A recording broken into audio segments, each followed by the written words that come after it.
This is Cricket Weekly with Anokha Ankit.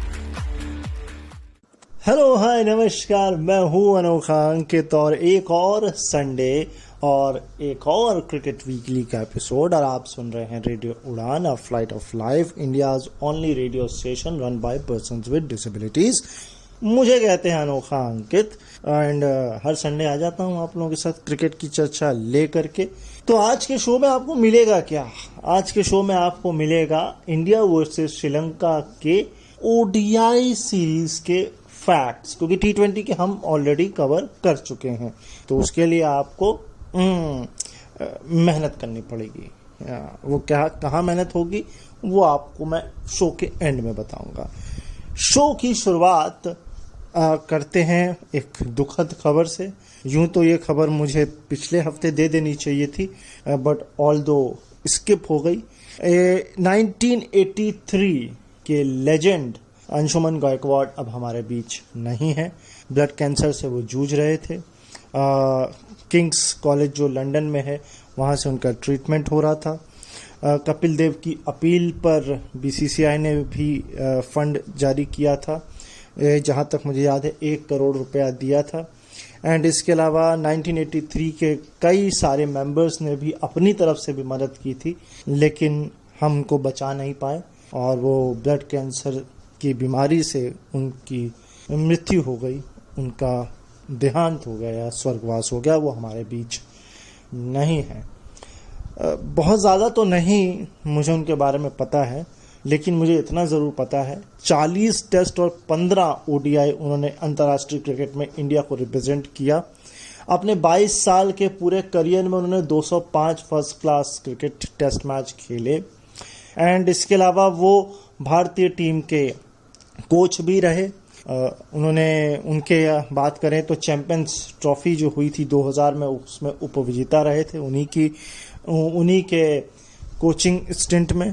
And इसके अलावा जो 10 विकेट फिरोज शाह कोटला में अनिल कुंबले ने लिए थे वो भी उन्हीं के कार्यकाल में आया था। ये माइलस्टोन एक घटना है जो याद की जाती है। 1998 की निदास ट्रॉफी, ये 2 चीज़ों से मायने रखती है। इसमें भी अंशुमन गायकवाड़ कोच थे और खबर कुछ ऐसी है कि कुछ बुकीज ने कॉल किया था इंडियन खिलाड़ियों को, खास तौर से सचिन और गांगुली को, और ये बात बताने गांगुली के कमरे में सचिन चले गए थे।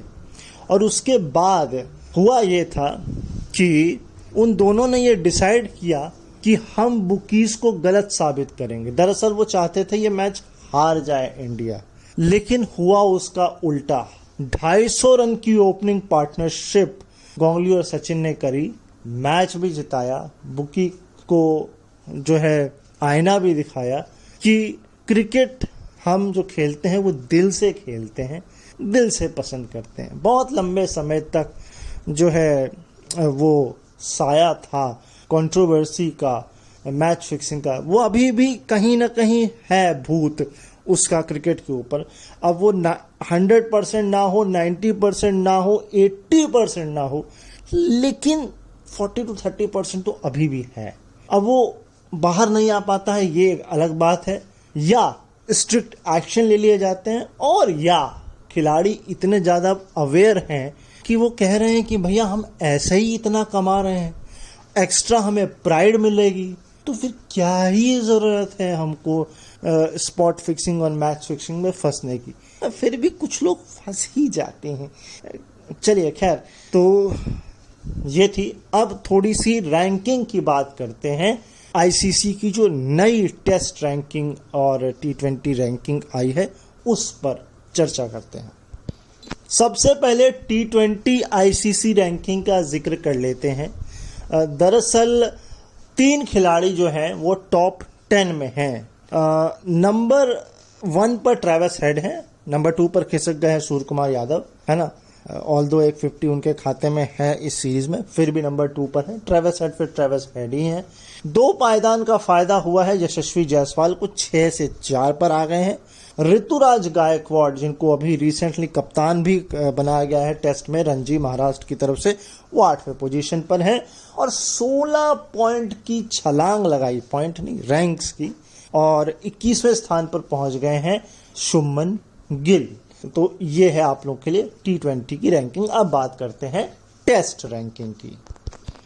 केन विलियमसन ने काफी लंबे समय तक टेस्ट रैंकिंग की जो नंबर 1 की पोजीशन है उसको हथिया के रखा हुआ था, कब्जाया हुआ था, उस पर अब जो रूट का कब्जा हो चुका। बहुत अच्छी उन्होंने पारियां खेली हैं वेस्ट इंडीज के साथ। लास्ट एपिसोड में हमने वेस्ट इंडीज इंग्लैंड 2024 के 3rd टेस्ट मैच के कुछ फैक्ट्स बताए थे, आप वो भी सुन सकते हैं, कैसे कहाँ शो के अंत में आपको बताऊंगा। इसके अलावा नंबर 3 पर आ गए हैं बाबर आजम। 1 पॉइंट का मतलब 1 पोजीशन का उनको फायदा हुआ है। टॉप 5 में कोई भी इंडियन नहीं है। 1 पायदान का फायदा जरूर हुआ है रोहित शर्मा को, वो 7 से 6 पर आ गए हैं। यशस्वी और विराट कोहली अपनी अपनी जगहों पर इंटैक्ट हैं 8 और 10 नंबर पर। अब चर्चा करते हैं India versus Sri Lanka ODI series. इससे खराब सीरीज मैंने नहीं देखी। 27 साल पुराना रिकॉर्ड टूट गया है। लास्ट टाइम इंडिया जो हारी थी श्रीलंका में, श्रीलंका से, वो 27 साल पहले हारी थी। या हम ओवरऑल भी बात करें, क्योंकि उसके बाद लगातार 11 सीरीज हुई और लगातार 11 सीरीज मतलब 97 से अब तक 11 सीरीज खेली गई और वो 11 की 11 जो सीरीज हैं वो इंडिया ने जीती हैं। ओडीआई का जिक्र मैं कर रहा हूं। 82 में पहली बार इंडिया ने श्रीलंका के साथ ओडीआई सीरीज खेलनी शुरू की थी और तब से लेकर अभी तक 97 तक का जो आंकड़ा है वो ऐसा कहता था कि मेरे ख्याल से जो 2 श्रीलंका ने जीती थी, 2 का निर्णय नहीं आया था और 3 इंडिया ने जीती थी, है ना। वो 7 सीरीज वहां पर खेली गई थी। उसके बाद 97 से 2011 तक जो है वो आपके सामने कहानी है। मुझे प्रॉब्लम नहीं समझ में आई, कॉम्बिनेशन फिट नहीं बैठा कि मतलब कॉम्बिनेशन फिट मतलब गंभीर और रोहित शर्मा क्या कॉम्बिनेशन ठीक नहीं बिठा पाए या केवल रोहित शर्मा टीम नहीं सही बिठा पाए। मुझे तो ऐसा लग रहा है कि कुछ ज़्यादा ही हल्के में ले लिया हमने श्रीलंका को, कि हम श्रीलंका को श्रीलंका के घर में हरा सकते हैं। ये थोड़ा मुश्किल काम है श्रीलंका को श्रीलंका के घर में हराना। हाँ, ऑल्दो उनके साथ प्रॉब्लम्स बहुत हैं, उनका जो पेस अटैक है बिल्कुल ही गायब है, सब कुछ इंजर्ड है उनका और वो पूरी तरह से स्पिन पर रिलायड थे। 5 स्पिनर्स वो खिला रहे थे और वो 5 के 5 स्पिनर आपको परेशान कर रहे थे। स्पिनिंग ट्रैक था। चलिए 2 में तो हम 200 भी पहुंचे, 1 में तो हमने मैच टाई भी कराया, लेकिन तीसरा वनडे 110 रन से हार गए। 138 पर पूरी टीम खत्म। भाई जिस टीम में श्रेयस अय्यर हो, विराट कोहली हो, है ना, उसके बावजूद भी आप न जीत पाए तो कमाल है। खैर, एक अच्छी बात यह हुई है कि एक रिकॉर्ड था प्रेमदासा स्टेडियम में कि 3 खिलाड़ी हैं जिनके 4 शतक हैं उस ग्राउंड पे। सनत जयसूर्या, सचिन तेंदुलकर और एक और खिलाड़ी थे, है ना, उनका नाम मुझे नहीं याद आ रहा है ऑल्दो, लेकिन विराट कोहली, हाँ तीसरे वही थे, मैं तो 4 समझ रहा था। खैर, विराट कोहली, सनत जयसूर्या, सचिन और सनत जयसूर्या अब नहीं खेलते हैं।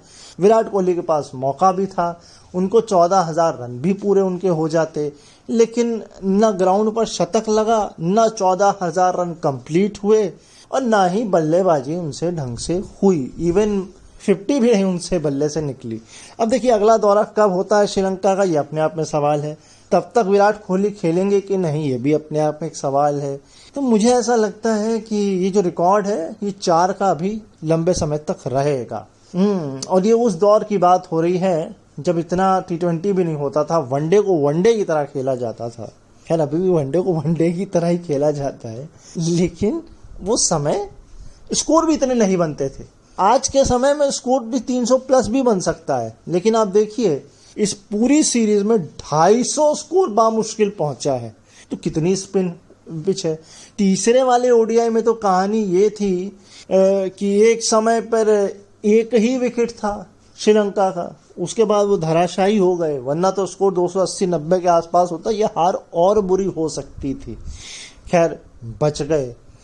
सबसे ज़्यादा लोगों को गुस्सा जो आ रही है वो शिवम दुबे से आ रही है। मुझे पता नहीं क्यों फीलिंग आ रही है कि लोगों को शिवम दुबे से, वो ऐसा लग रहा है उसकी जगह रिंकू सिंह को खिला लेते आप। मैं कहता हूँ हार्दिक पांड्या ही खिला लेते आप।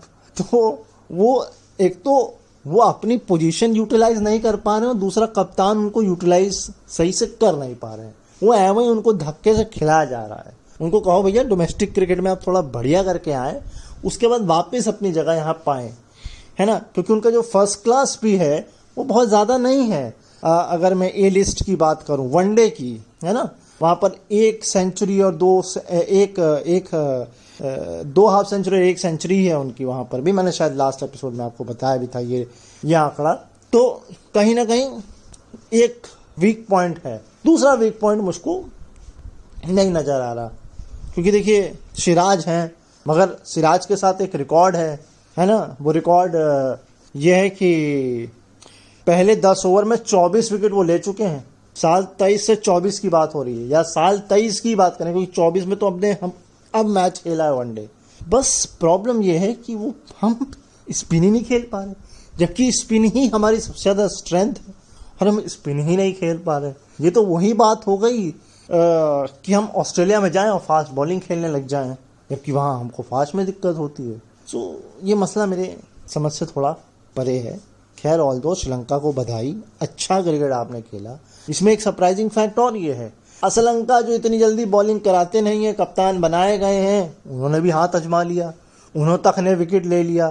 खैर इसी सरप्राइज पैकेज में रियान पराग भी हैं, उन्होंने भी जो है हाथ आजमा लिए और विकेट भी ले लिया। उनका डोमेस्टिक देखना पड़ेगा कि वो बॉलिंग कराते हैं कि नहीं कराते हैं। मुझे जहाँ तक याद है वो इतनी जल्दी बॉलिंग कराते नहीं हैं, है ना। मैंने 2 रणजीज आपको बताए हैं, अगर आप बहुत ध्यान से शो सुनते हैं तो मैंने आपको 2 पूरे रणजी, नहीं तो 1.5 या 1 तो मान के चाहिए, आपको पूरा रणजी बताया है मैंने, है ना। इतना तो मैं क्लेम कर सकता हूँ। खैर तो ये है। इसके अलावा काउंटी चैंपियनशिप की जिक्र करने के बाद वापस फैक्ट पर आते हैं। तो ऑल्दो 1-2 इनिंग अच्छी ना खेलने के बाद 2 अच्छी इनिंग जो है वो जो है पृथ्वी शॉ ने जरूर खेली हैं। वो जो 80 का बैरियर नहीं क्रॉस कर पा रहे हैं, वो 79 पर अटक जा रहे हैं। सेंचुरी तो जब आएगी तब आएगी, लेकिन वो 79 अटक से गए हैं वहाँ पर। पता नहीं उनको प्यार आ गया 79 से। 2 इनिंग में देख चुका हूँ वो 70s में रुक जा रहे हैं, आउट हो जा रहे हैं। और यही कहानी अजिंक्य रहाणे के साथ भी थी। एक तो इनिंग अच्छी आई उनकी, मेरे ख्याल से एक दूसरी भी 70s की आई है, लेकिन बीच में उनका सिंगल डबल डिजिट का भी मामला रहा है। तो ठीक है, ओवरऑल ठीक परफॉर्मेंसेस हो रही हैं वहाँ पर। इंग्लैंड वहाँ तो भैया द 100 भी चल रहा है, वनडे डोमेस्टिक कप भी चल रहा है। अब धीरे से उनका वापस काउंटी चैंपियनशिप और T20 ब्लास्ट शुरू हो जाएगा, क्योंकि 100 तो ख़त्म होने की कगार पे है। सो ये सारी चीज़ें वहाँ पे चल रही हैं। इसके अलावा ऑल दो खबरें तो और भी हैं, लेकिन पहले आपको फैक्ट्स बता देते हैं इंडिया श्रीलंका ODI के और क्या क्या हैं। भाई 38 वनडे प्रेमदासा स्टेडियम में इस सीरीज से पहले खेले जा चुके थे। 18-16 का रेशियो था, 16 श्रीलंका के खाते में था, 18 इंडिया के पास था। 3 का निर्णय नहीं हुआ था। अब 3 का वो 4 हो गया, 38 का तो वो 41 हो गया, 16 का वो 18 हो गया। तो भाई 18-18 बराबर हो गया, क्योंकि हम मैच ही नहीं जीत पाए। तो जो हम अपर हैंड था वो अपर हैंड हमने यहाँ पर गवा दिया है। प्रेमदासा की बात हो रही है। इसके अलावा इंडिया ने अब तक इस सीरीज से पहले टोटल 1055 मैचेस खेल लिए थे वनडे में, पूरा ओवरऑल 1055, और उसमें से 559 इंडिया के खाते में जीत थी। वो जीत वहीं की वहीं है, वो इधर से उधर नहीं खिसकी भाई। इवन सीरीज में मौका था श्रीलंका के खिलाफ 100 जीत पूरी करने का, 100 विंस। और ये मैं आपको बता दूं, लगभग इंडिया और श्रीलंका के बीच 180 वनडे मैच हो चुके हैं टोटल। उसमें से 100वीं जीत के कगार पे था। अब अगली सीरीज में मौका मिलेगा फिर से, या अगले किसी वनडे मैच में जो न्यूट्रल बेसिस में खेला जाएगा वहां मिलेगा। तो कुल मिलाकर के वो 99 पे इंटैक्ट है। एंड 918 मैचेस खेले हैं श्रीलंका ने वनडे में, टोटल की बात हो रही है। तो हम उनसे तकरीबन 100 मैच तो ऊपर ही खेले हैं हमने। इसके अलावा वेलालगे, अब वेलालज बोले या वेलालगे बोले, क्योंकि मैंने दोनों सुन लिए भाई। अब 986 नंबर ये 50 है एज ए श्रीलंकन प्लेयर, मतलब 918 मैच में ये 986वीं 50 है। सो कुछ कम नहीं नजर आ रही है, मतलब इतने मैचेस हो गए, 986 वैसे ठीक ही है। चलिए, मैंने सिराज का आपको फैक्ट बता ही दिया है कि पहले 10 ओवर में 24 विकेट वो साल 2023 में सिराज निकाल चुके हैं। तो आगे फैक्ट पर चलते हैं। थोड़ा अगर मैं वनडे मैच जो पहला वाला खेला गया था उसको एक्सपेंड कर दूं आपके लिए, तो 180 में 182 गेंदें डॉट खेली थी श्रीलंका ने। सोचिए 50 ओवर के मैच में 30 ओवर तो आपने डॉट ही खेल दिए, तो ये जो 200 रन आपने बनाए ये 20 ओवर बना दिए, मतलब आप वनडे में T20 खेल रहे हैं। कमाल ही है भाई। उसमें भी 100 रन जो थे, लगभग 100 के आसपास जो रन थे वो चौके और छक्के से आपने बनाए थे। अगर मैं आपके प्रोग्रेशन की बात करूं 50/50, तो बहुत स्लो खेला है इस मैच को। वो आराम से जीत सकता था, वो पता नहीं आखिरी 1 रन था, 14 गेंदें थी, मतलब काहे की जल्दी थी भैया? कौन सी वेब सीरीज देखनी थी नेटफ्लिक्स में, मुझे ये समझ नहीं आया भाई। तो 81, 73, 64, 62, जैसे जैसे 50 आगे बढ़ रही थी वैसे वैसे बॉलें कम हो रही थी, लेकिन ऑन एवरेज फिर भी देख लीजिए 50 प्लस ही है बॉलें। मतलब लगभग 9 ओवर में आप 50, मतलब 6 के आसपास, 5-6 के आसपास से रन रेट से वो खेल रहे थे। लेकिन 81, 73 तो वो 6 भी नहीं मायने रखता। अगर मैं इंडिया की बात करूं तो उन्होंने भी लगभग 145 डॉट बॉलें खेली हैं, है ना। ऑल्दो उन्होंने तो ओवर भी कम ही खेले थे, मतलब 14 बॉलें तो कम से कम ही थी। तो बॉलों के मामले में, डॉट के मामले में तो इंडिया फिर भी ठीक था, बट भी नहीं बने भाई। चलो आगे फैक्ट देखते हैं। एक इंडिया से मोहम्मद सिराज थे, और अगर मैं सही हूं तो एक मोहम्मद सिराज श्रीलंका से खेल रहे थे, और वो श्रीलंका की तरफ से डेब्यू करने वाले 213वें खिलाड़ी थे जिन्होंने ओडीआई में डेब्यू किया। 213 खिलाड़ी उतार चुका है श्रीलंका ओडीआई में। अच्छा, विराट ने की जो मैंने 4 सेंचुरी की आपसे जो जिक्र किया, वो 4 भी पिछले 6 मैचों में आई है, मतलब लास्ट 6 में 4, और उसके बाद उन्होंने ये 3 अभी खेल लिए। तो खैर, इसके अलावा एक रोहित शर्मा से जुड़ा हुआ फैक्ट आपको बता देते हैं। रोहित शर्मा 13वें ऐसे खिलाड़ी बन गए हैं जिन्होंने ओडीआई में 1000 चौके मार लिए हैं। भाई छक्का ही उनके कमाल है, तो चौकों की भी बरसात है। रोहित शर्मा भाई रोहित शर्मा है, 1000 चौके। मगर बस मुझे अब ये समझना, ये 13 इंडियन है कि 13 ओवरऑल में आपने बता दिया है, इसकी मुझे थोड़ी सी पड़ताल करनी पड़ेगी। भाई श्रेयस अय्यर का बल्ला चला नहीं, मगर श्रेयस अय्यर की अगर हम पिछली 31 इनिंग को देखें तो उसमें 6 जो है वो सेंचुरी है और 5 शायद हाफ सेंचुरी है, मतलब कमाल का रिकॉर्ड है। उसके बावजूद भी यहाँ नहीं चल पाए वो। चलिए खैर कोई बात नहीं, हो जाता है, कभी कभी आप नहीं चल पाते हैं। मैंने आपको ये बताया पिछले एपिसोड में नहीं, इसी में बता रहा हूँ कि पहले भी बता चुका हूँ आपको कि अगर फर्स्ट क्लास क्रिकेट की बात करें, यानी कि ए लिस्ट क्रिकेट जो है शिवम दुबे का, उसमें केवल 1 सेंचुरी 2 हाफ सेंचुरी है, तो बहुत बड़ा नंबर्स उनके पीछे नहीं है। ऑल्दो अगर देखा जाए तो ये ऑस्ट्रेलिया भी करता है, इंग्लैंड भी आजकल कर रहा है, तो कोई नई बात तो है नहीं। ठीक है, इट्स ओके, फाइन, चलता है। लेकिन भाई अगर चलता है तो कम से कम चलाओ तो, मतलब ठीक है आपके पीछे नंबर नहीं है फर्स्ट क्लास क्रिकेट में या डोमेस्टिक सर्किट में, तो आपको मौका मिला तो उसको बनाइए। आप उस मौके को नहीं बना पा रहे हैं तो फिर वो चाहे नंबर हो चाहे नहीं हो, उनका मतलब फिर नहीं बनता है। खैर, ये जो टाई मैच हुआ था पहला वाला ना, ये सन 1986 के बाद अब कोई ऐसा मैच था जो टाई हुआ था प्रेमदासा स्टेडियम में। लास्ट मैच प्रेमदासा स्टेडियम में 1986 में मैच टाई हुआ था। हाय हाय, इतना लंबा समय ले गया आप लोग मैच टाई कराने। चलिए, वैसे तो देखा जाए तो अच्छी चीज है कि रिजल्ट ओरिएंटेड ग्राउंड है प्रेमदासा स्टेडियम, बहुत प्रेम से जो है वो यहाँ क्रिकेट खेला जाता है, रिजल्ट आता है। लेकिन क्या कहें, स्पेशल ओकेजन्स होती हैं। आगे 149 मैचेस, मतलब 151 टोटल हो गए यार, मतलब अगर मैं इसको नहीं 152 हो गए प्रेमदासा में, तो खैर 149 का रिकॉर्ड है। 149 वनडे मैचेस में 139 में रिजल्ट आया है। इवन 9 में रिजल्ट नहीं आया है। एक ये टाई, अब तो एक टाई पहले हुआ था 86 में, तो उस हिसाब से 2 होने चाहिए। क्या उसको नो रिजल्ट में गिन लिया गया? खैर आप इतना मान के चलिए, जो क्लियर कट फैक्ट है कि 149 में से 139 में रिजल्ट आया है। मतलब मैंने कहा ना, रिजल्ट ओरिएंटेड ये ग्राउंड है बहुत ज़्यादा। अगला, अब यहाँ थोड़ी सी समझने वाली बात है, क्योंकि ये एक तरह से इसे ओपिनियन भी आप मेरा कह सकते हैं, या ओपिनियन ऑफ द एपिसोड भी कह सकते हैं। दरअसल ये तीसरा सबसे लेट मौका है जब इंडिया ने कोई ओडीआई मैच खेला हो। मतलब पहले के कुछ महीने बिल्कुल ही गायब, या तो अब तो देखिए, मैंने ओपिनियन की बात क्यों कही, अब थोड़ा T20 ज़्यादा होता है।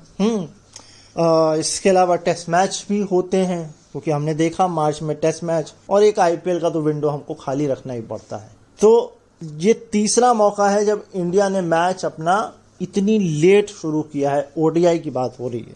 नंबर 2 पर जो है इससे पहले, वो है 1 अक्टूबर 1978, जब इंडिया ने मैच खेला था अपना, है ना। और उससे भी नंबर 1 आप सुनेंगे तो उसको आप 2 तरीके से ले सकते हैं, है ना। ऑल्दो वैसे तो ये लेट ही है। क्यों लेट है मैं बताता हूँ इसको, क्योंकि दिसंबर से पहले कोई मैच ही नहीं खेला वनडे, सीधे दिसंबर में जाके ओडीआई सीरीज शुरू की है। ये नहीं ओडीआई मैच खेला है। क्या कर रहे थे उस साल भाई? साल 1980 की ये बात है।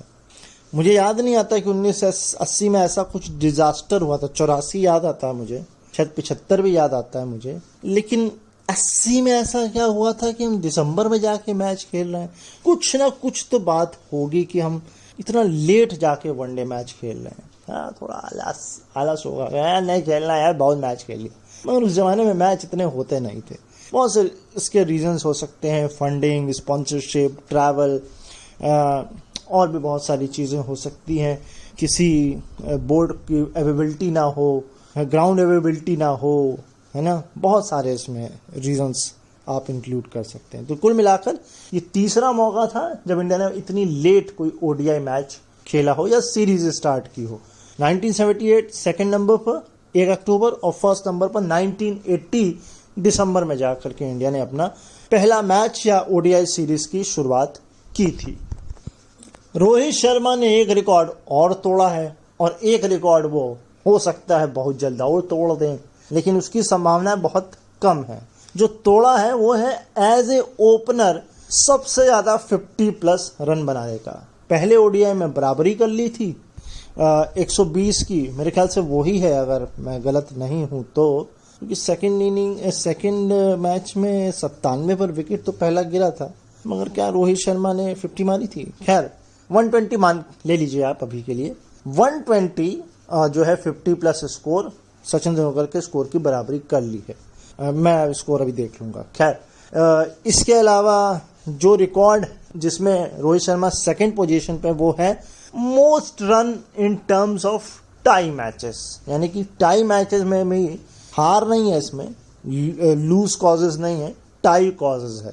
तो डीन जोन्स है ऑस्ट्रेलिया के नंबर 1 पर 5 इनिंग में 328 रन, एक इनिंग कम खेली है और 26 रन ज़्यादा हैं। रोहित शर्मा के हैं 6 इनिंग में 302 run as a tie match के मामले में। तो रिकॉर्ड तो नहीं टूटेगा, इसको भी आप मान के ही चलिए, क्योंकि इनिंग एक बढ़ गई है और वो इनिंग 5 है उधर। सो खैर नेक्स्ट चलिए, इस एपिसोड का सेकंड ओपिनियन भी अब आप ले ही लीजिए, क्योंकि फैक्ट ऐसा है जो मुझे ओपिनियन देने पे मजबूर कर रहा है। दरअसल एज ए कप्तान सबसे ज़्यादा छक्कों के मामले में रोहित शर्मा ऊपर आ चुके हैं। ये फर्स्ट ओडीआई तक का मैं रिकॉर्ड आपको आंकड़ा बता रहा हूँ, सेकंड में हो सकता है बढ़ गया हो। 234 sixes as a captain. As a opener भी आप इसको नहीं कह सकते, क्योंकि एज ए कैप्टन का ये रिकॉर्ड है, ओपनर का अलग होगा, क्योंकि कुछ समय कप्तान नहीं थे वो।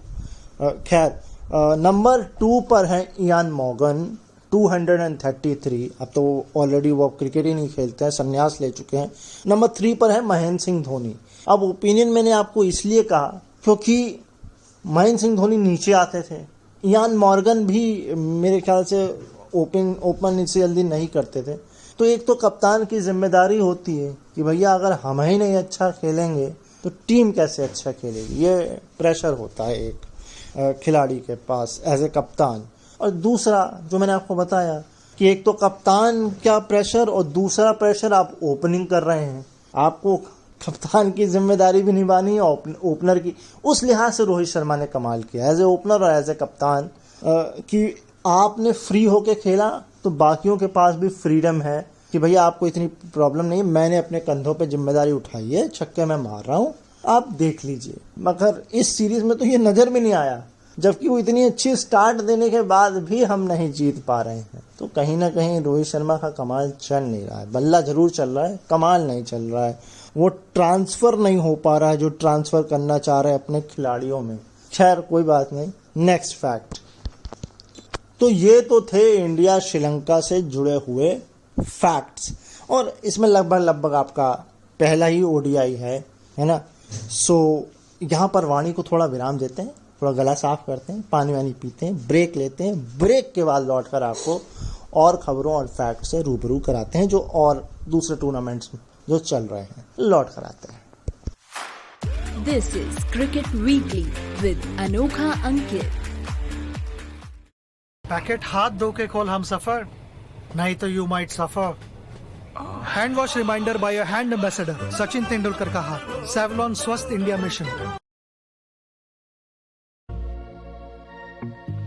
हे गाइस, आप अपने फील्ड में मास्टर हैं, सुपर्ब हैं, टैलेंटेड हैं, लेकिन ये क्या टेक्नोलॉजी के मामले में आप थोड़ा सा पीछे हैं? फिकर नॉट यार, आरजे मीनल है ना। आरजे मीनल के साथ हर हफ्ते टेक सिटी सुनिए और टेक्नोलॉजी की हर बात को जानिए। सुनिए टेक सिटी हर गुरुवार रात 9 बजे से 10 बजे तक, जिसका पुनः प्रसारण होगा हर शुक्रवार शाम 4 बजे से 5 बजे तक, सिर्फ और सिर्फ रेडियो उड़ान पर। तो ना रहेगा आप कोई भी टेक्नोलॉजी से दूर। हर हफ्ते टेक सिटी सुनिए हुजूर, सिर्फ और सिर्फ आरजे मीनल के साथ।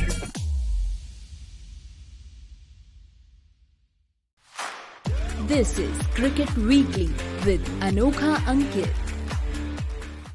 वेलकम बैक, मैं हूं अनोखा अंकित। शो चल रहा है क्रिकेट वीकली, आपके अपने ऑनलाइन रेडियो स्टेशन रेडियो उड़ान पर, run by persons with disabilities. Sunday है और संडे को मैं आता हूं, जो लोग अभी अभी जुड़ रहे हैं उनके लिए बता देता हूं। तो बात हमने करी थी इंडिया श्रीलंका के पहले ओडीआई की, अब बात थोड़े सेकंड ओडीआई से निकल रहे फैक्ट्स की कर लेते हैं। दरअसल अगर मैं बात करूं कि सबसे ज्यादा एलबीडब्ल्यू अगर इंडिया के किसी के हुए हैं मतलब किसी मैच में, तो वो 5 नंबर है, 5। ये पिछले ओडीआई में भी था, इस ओडीआई में भी था, और इससे पहले जो 5 एलबीडब्ल्यू हुए हैं वो हुए 2014 में बांग्लादेश के खिलाफ मीरपुर में। यानी कि 5 से ज्यादा तो एलबीडब्ल्यू होते ही नहीं है इंडिया के।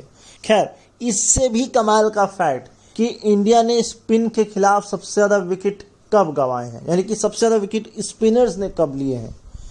तो आप हैरान हो जाएंगे कि 4 बार ये कारनामा हुआ है, और चारों बार प्रेमदासा स्टेडियम है, और चारों बार श्रीलंका है। मतलब हमने कोई सबक ही नहीं लिया, मतलब। और या फिर श्रीलंका को कोई माता वाता चढ़ जाती है क्या स्पिनर्स को प्रेमदासा स्टेडियम में, कि मतलब दे विकेट ले लियो, इंडिया के ही ले लियो है। 10 है 2023 में, और उसके बाद 9 जो है 97 में था, और 9 तो अब जाकर फिर से जो है, मतलब एक चीज यहाँ पे क्लियर हो गई है। सन 97 में 9 विकेट स्पिनर्स ने लिए, मैच जीता। अब जाके यानी कि 9 जब तक विकेट स्पिनर्स नहीं लेंगे तब तक मैच नहीं हम जीतेंगे। तो वो जो 97 से अब तक की जो 11 सीरीज थी, उसमें भी इनको 5 स्पिनर्स खिलाने चाहिए थे, सारे विकेट वो लेते, मैच जीतते। अब ये बात ध्यान रखेंगे श्रीलंका का मैनेजमेंट कि हम जब भी इंडिया के साथ खेलेंगे प्रेमदासा में, सारे स्पिनर खिलाएंगे। मतलब हद है यार, मतलब जो आपका मतलब स्ट्रॉन्ग पॉइंट है वही वीक बन जा रहा है, वो भी एक ही टीम के सामने, वो भी एक ही ग्राउंड में। मतलब क्या चल रहा है। चलिए क्या आगे चलते हैं। अच्छा, ये जो दोनों रिकॉर्ड मैंने बताए ये केवल इंडिया के खिलाफ हैं, इसलिए इसमें दूसरे नंबर्स नहीं हैं, ठीक है। थोड़ा मजाक डाउन करते हैं। खैर, अगला रिकॉर्ड जो है 250 से कम किन टीमों ने डिफेंड किया है इंडिया के खिलाफ ओडीआई में 2011 से। ऊपर का आंकड़ा भी जो था वो ओडीआई का ही था। तो since 2011 defended under 250 against India. तो नीचे से शुरुआत करूं कि ऊपर से शुरुआत करूं? चलिए नीचे से करते हैं। लॉर्ड्स 2022 में इंग्लैंड के खिलाफ 247 जो उन्होंने डिफेंड कर लिया बड़े आराम से इंग्लैंड ने। 243 2016 दिल्ली में न्यूजीलैंड ने डिफेंड कर लिया। 241 ये सेकंड ओडीआई था। 240 ये बड़ा ही दुखदाई मैच था, अगर आपको बहुत अच्छे से याद होगा, मैनचेस्टर में 2019 में न्यूजीलैंड के खिलाफ 240 रन। मेरे ख्याल से ये वही मैच है ना जिसमें महेंद्र सिंह धोनी रन आउट हो गए थे या स्टंप हो गए थे, दोनों में से कोई एक चीज हुई थी।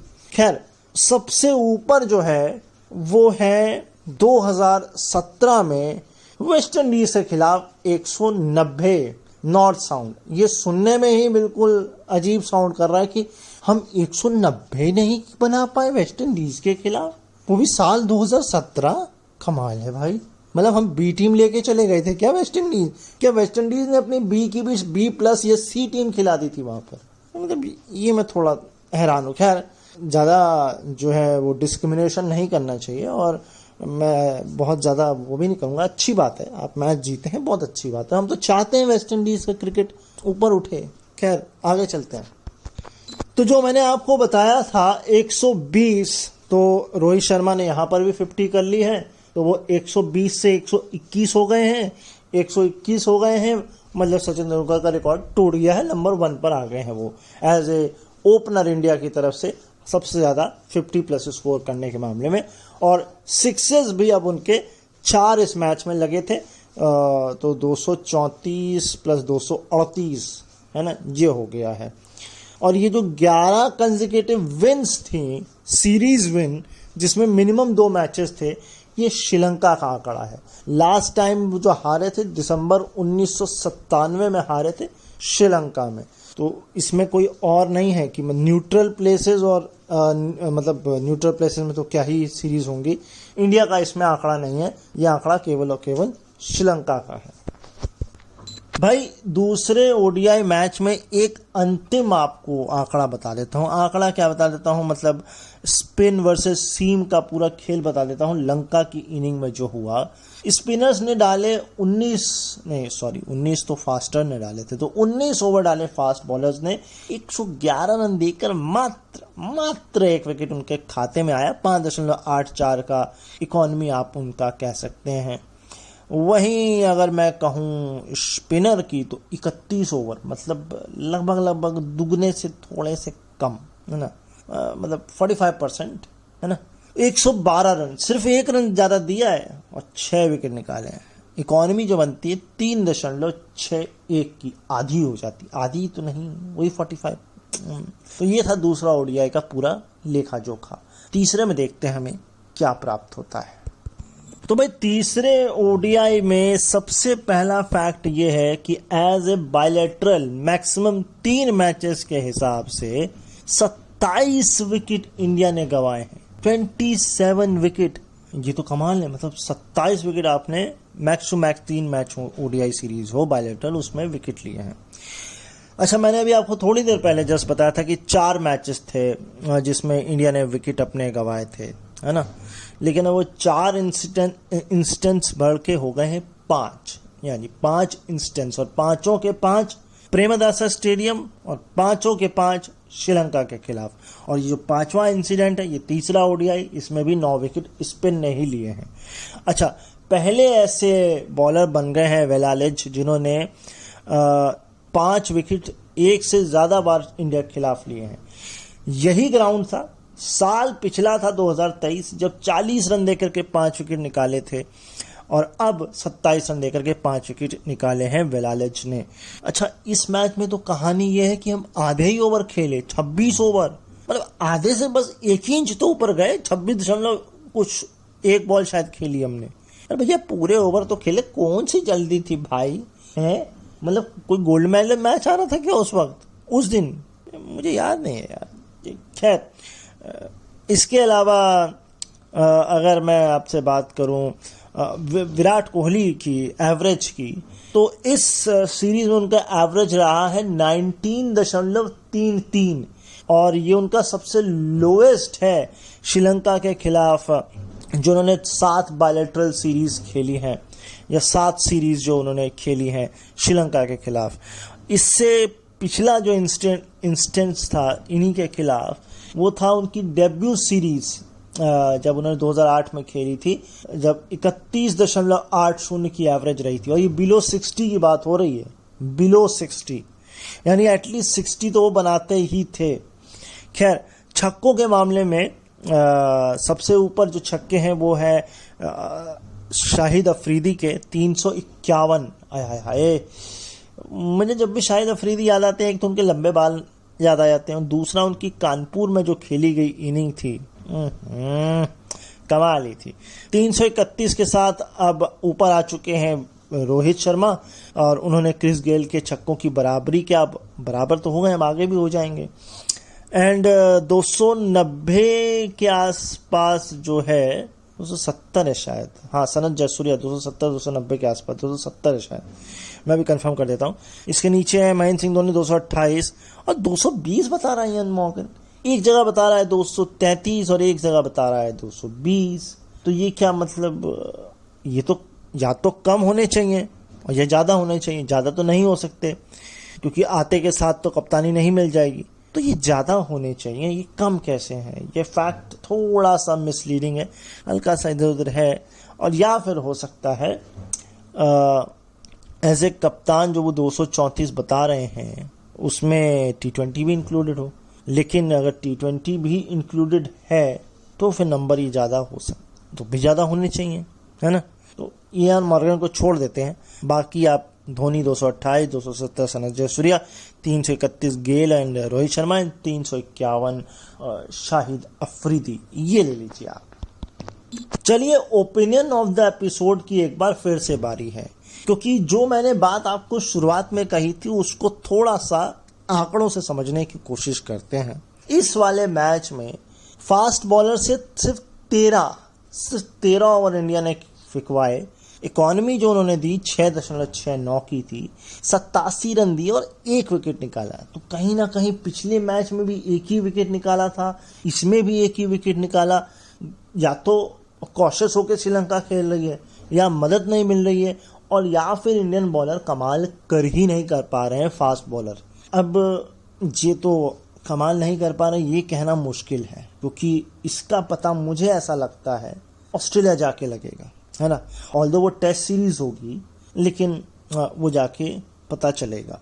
खैर, अगर मैं स्पिनर्स की बात करूं तो 37 ओवर्स कराए हैं स्पिनर्स से, 4.32 की इकॉनमी और 160 रन देकर के 6 विकेट जो है वो आपने निकाले हैं।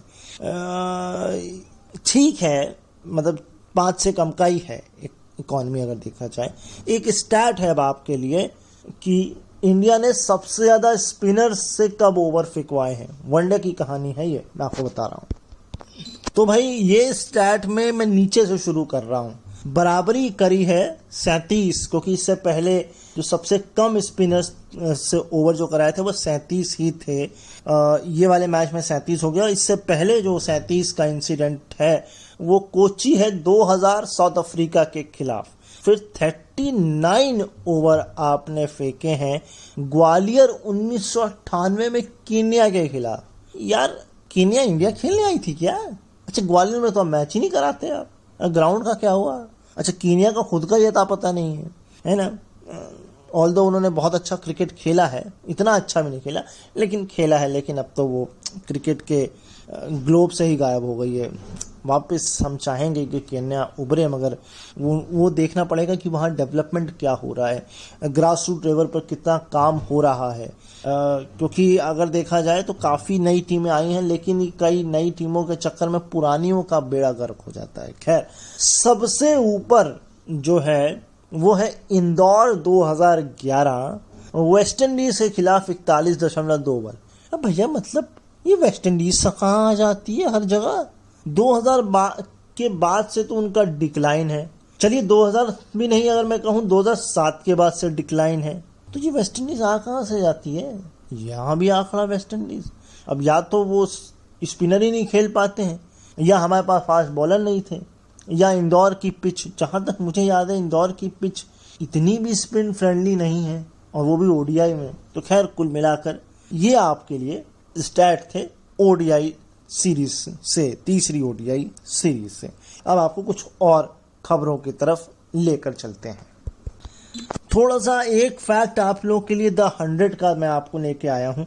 ऑल्दो मैं पूरा टूर्नामेंट नहीं फॉलो कर पा रहा हूँ, बीच बीच में मैच फॉलो करता हूँ क्योंकि ओलंपिक्स भी है और आपका इंडिया की श्रीलंका की साथ ये सीरीज थी। अब तो थोड़ा ब्रेक है क्योंकि अब हमको जो सीरीज मिलेगी वो जहाँ तक सितंबर में मिलेगी, मुझे ख्याल से सितंबर में बांग्लादेश की है, अक्टूबर में शायद न्यूजीलैंड के। तो अब 2 ही होम सीरीज बची हैं, उसके बाद इंडिया ऑस्ट्रेलिया जाएगी खेलने। खैर, तो द 100 में फैक्ट्स ऐसा है कि एमी जोन्स जो विकेट कीपर हैं, जो इंग्लैंड से भी खेलती हैं, उन्होंने 6 कैचेस पकड़े हैं और ये मेंस और वुमेन्स द 100 में सबसे ज्यादा है। यानी 6 किसी ने भी नहीं पकड़े, मेंस और वुमेन्स की बात।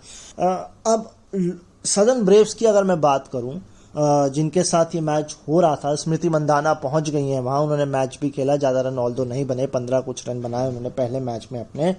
सदर्न ब्रेव्स का जो पिछला सीजन था वो बहुत बढ़िया था, 8 में से 7 मैच उन्होंने जीते थे।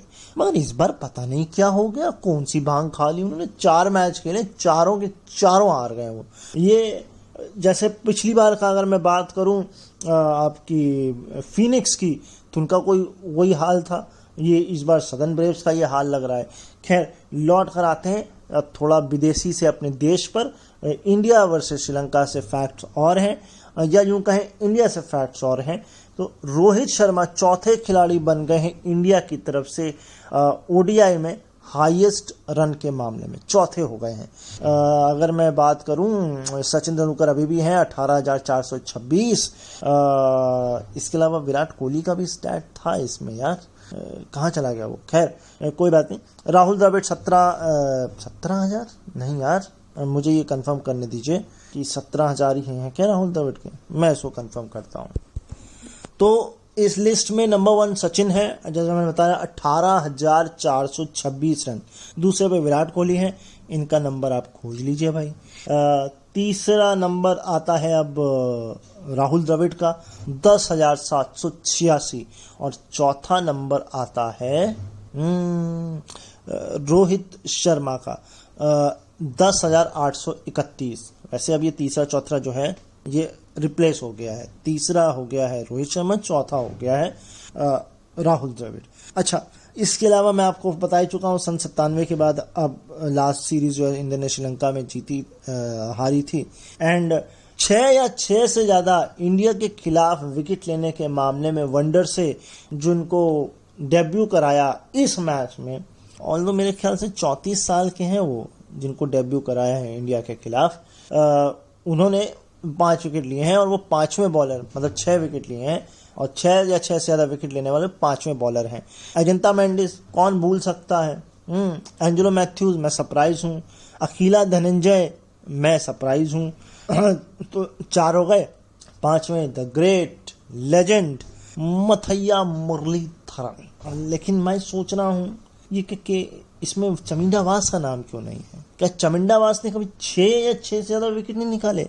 और तो मुश्किल है क्योंकि 2 चीजें हैं, फास्ट बॉलर ये तभी हो पाता है जब पिच बहुत ज़्यादा फास्ट ड्रिवन हो, मतलब फास्ट बॉलिंग ड्रिवन, और दूसरा उस ज़माने में हम फास्ट कॉन्शियस होके खेलते थे क्योंकि हम लोग को वो दर्द पता है, मैकग्राथ, ब्रेडली, गिलिस्पी। मगर ये बात ओडीआई की हो रही है, खैर मैं आपको आगे ले चलता हूँ। मुथैया मुरलीधरन ने 2000 सन में 34 रन दे के 7 विकेट निकाले थे और ये अब तक का हाईएस्ट है, इसको कोई तोड़ नहीं पाया है। मुरलीधरन फिर मुरलीधरन ही थे। अच्छा, इसके नीचे है 5 विकेट नहीं 6 विकेट शायद 13 रन दे करके, ये है अजंता मेंडिस का। ये मुझे याद है ये शायद उनका पहला डेब्यू मैच था क्या, साल 2008-9 के आसपास की ये, नहीं साल 2007-8 तो नहीं, ये 5-6 या 6-7 के आसपास की बात है। रेडियो पे कमेंट्री आया करती थी और ये मैच मैंने शायद सुना हुआ है, अगर मैं गलत नहीं हूं तो। खैर ये तो पूरे स्टैट हो गए, अब इससे ज़्यादा स्टैट बचे नहीं हैं। मैं आपको निदास ट्रॉफी का जो पूरा इंसिडेंट बता ही चुका हूं जो हुआ था। अब मैं आपको 2 खबर बता के शो को एंड करता हूं। पहला, आईसीसी ने 544 करोड़ रुपए अलॉट किए हैं चैंपियंस ट्रॉफी के लिए पाकिस्तान को। वो इसलिए किए हैं कि भैया आपको पता ही है इंडिया जाएगी नहीं, 90% श्योरिटी है, अब हाइब्रिड मॉडल पे कराना पड़ेगा, उसके लिए पैसा ज़्यादा लगेगा, इसलिए इतना पैसा अलॉट किया गया। काफ़ी पैसा है ये अलॉट जो किया गया है। लेकिन पाकिस्तान की अपनी दिक्कतें ख़त्म नहीं होती हैं। मतलब कुछ अच्छा करने भी जाओ तो वो पहले ही मना करते, नहीं भाई हम नहीं अच्छा करेंगे। मतलब इसके पीछे कारण ये है कि उनको पता है हम तो अच्छा करना चाहते हैं लेकिन सामने वाला अच्छा होने नहीं देगा। मैं बात वसीम अकरम की कर रहा हूँ। वसीम अकरम को ऑफर किया गया सीईओ पोस्ट पीसीबी का, उन्होंने डिक्लाइन कर दिया। उन्होंने कहा भैया मेरे को नहीं पचड़े में पड़ना आपकी पॉलिटिक्स में है, अच्छा करो तो वाहवाही तुम ले जाओगे, बुरा करो तो हमारे ऊपर ही डंडा करोगे, और अगर अच्छा बुरा जो भी नहीं हुआ तो फिर अच्छा होगा नहीं, क्योंकि पॉलिटिक्स बहुत है, इतने सारे ग्रुप्स हैं, गुट्स हैं टीम में, है ना। तो ये एक मसला है। कुल मिला के ये बात है। बाकी पाकिस्तान वर्सेस बांग्लादेश की टेस्ट सीरीज और वनडे सीरीज है, 4 शायद वनडे हैं उसमें और 2 टेस्ट मैच की सीरीज है। पाकिस्तान खेलने बांग्लादेश जाएगी, टीम अनाउंस की जा चुकी है। सऊद शकील अगर मैं गलत नहीं हूं तो शायद उनको वाइस कैप्टन, कोई शाहिन अफरीदी को वाइस कैप्टनसी दी थी पहले शायद वनडे में, वो भी शायद उनसे छीन ली गई है। छीन क्या ली गई है, उनको क्या दिया गया, आप अपना वर्कलोड पर थोड़ा ध्यान दें। मेरे ख्याल से 17 टेस्ट और 14 ओडीआई कुछ खेलने हैं टीम को, अगले 2 साल का ये कैलेंडर ईयर है उनका। तो ये कहानी है, मसला है कि Shaheen Shahid Afridi vice captain one day के भी नहीं है, ऑल्दो उनके पास अब कोई भी पोजीशन नहीं है, चाहे वाइस कैप्टन, कैप्टनसी जो उनसे बहुत पहले ले ली, एक सीरीज के बाद ही ले ली गई। बाबर आजम ने कहा भैया हम बनेंगे वापस कप्तान। तो चलिए इसी नोट पर आज के शो को अंत करते हैं और उम्मीद करते हैं आपको शो पसंद आया होगा। पसंद आया है तो क्या करना है, करना सिंपल सा ये है कि आपको फीडबैक देना है redouran@gmail.com पर। क्रिकेट वीकली सब्जेक्ट, अच्छे विचार, बुरे विचार, जैसे भी विचार हो प्रेषित करिए, मैं जरूर पढ़ूंगा यहाँ पर और इम्प्रूव करने की कोशिश हम करेंगे। Facebook, LinkedIn, Instagram, WhatsApp group, WhatsApp channel, सब कुछ है रेडियो उड़ान का, खोज लीजिए। अब मैंने आपको बोला था शो के अंत में अगर आपसे ये शो छूट जाए तो आप कैसे प्राप्त कर सकते हैं। एक तो है कि आप रिपीट ब्रॉडकास्ट सुने कल दोपहर 3 बजे, वो आप सुन सकते हैं। एंड इसके अलावा आपके पास मेरा इंस्टाग्राम हैंडल होना चाहिए ANOKHANKIT, इस पर आप आकर के मुझसे मांग सकते हैं शो, मैं आपको पर्सनली दे दूंगा, ठीक है। इसके अलावा मैं हमेशा एक बात कहता हूँ, अपना ख्याल रखिए, मुझे अपने दिलों में याद रखिए। शो छूट गया हो तो वो मैं आपको बता ही चुका हूँ, लेकिन शो किसी और का ना छूटे इसके लिए आप अपने दोस्तों और आस पड़ोस वालों को घर घर जाएं, गेट खटखटाएं, बताएं, फोन मिलाएं, चिट्ठी पत्री मेल जो कर सकते हैं करें, व्हाट्सएप करें कि रेडियो उड़ान पर क्रिकेट को लेकर एक शो आता है। फिलहाल आरजे हंट भी आ रहा है, उसे भी सुने, प्यार दें अपना, अच्छे आरजेज आ रहे हैं। और एक जज मैं हूं, एक पुनीत जी हैं, एक हर्षिता जी हैं। दानिश और ज्योति की मस्ती आपको मिलेगी वहां पर संडे को रात 10 बजे, यानी कि यहाँ से निकलने के बाद 1 घंटा मुझको मिलता है। ये कहते हैं यहीं रुको, जो खाना यहीं खाओ, शो करो फिर जाना यहाँ से तो 10 बजे के बाद फिर बड़े मुश्किल 11 बजे हमको फुर्सत मिलती, फिर हम घर जाते हैं। तो ऐसा है हमारा संडे। तो आरजे हंट भी सुनिए, बाकी डीजे टैनी भी शनिवार को आते हैं शायद, हाँ उनको भी सुनिए। बाकी हम पिक्चरें भी नोवा फ्लिक्स से चलाते हैं, उसको भी सुनिए, है ना। और उड़ान आइडल की तैयारियां चल रही हैं। और बाकी और भी शोज हैं, टेक सिटीज है ना, किताबों को लेकर है, बुक वर्ल्ड है, कहानियों को लेकर कुछ भीगे पन्ने है, आपके मेंटल हेल्थ को लेकर के हेल्थीफाई शो है, हर्षिता जी लेके आती हैं। जो प्राकृतिक दुर्घटनाएं होती हैं, डिजास्टर, राजीव सर लेकर आते हैं। गजलों गानों के लिए हमारे वरुण और सैफ सर हैं। सब कुछ है भाई, सब मिलेगा यहाँ पर। बस एंड्रॉयड या एप्पल के स्टोर से रेडियो उड़ान डाउनलोड कर लीजिए। नहीं डाउनलोड करना है, अपनी फ़ोन स्टोरेज नहीं भरनी है, तो सिंपल जाइए किसी भी ब्राउज़र पर और लिख दीजिए www.radioudan.com और शो आपको वहाँ सुनने को मिल जाएगा। मैं आपसे लेता हूँ विदा इस वादे के साथ कि नेक्स्ट वीक फिर से बात करेंगे। ऑल्दो सीरीज़ अब थोड़ी घट रही हैं, मगर डोमेस्टिक सीरीज़ हो रही हैं, खासकर द 100 तो हो ही रहा है। तो इस अगली बार कोशिश करेंगे द 100 सुने। बाकी कनाडा की लीग हो रही है, तमिलनाडु प्रीमियर लीग हो गई। अश्विन जिस टीम में थे उस टीम को विजेता बनी, ऑल्दो मैं उसको बहुत क्लोजली फॉलो नहीं कर रहा था। सो ये सारी चीज़ें हैं। आपसे मुलाकात नेक्स्ट वीक होगी। तब तक के लिए बाय बाय, सायोनारा एंड नमस्कार।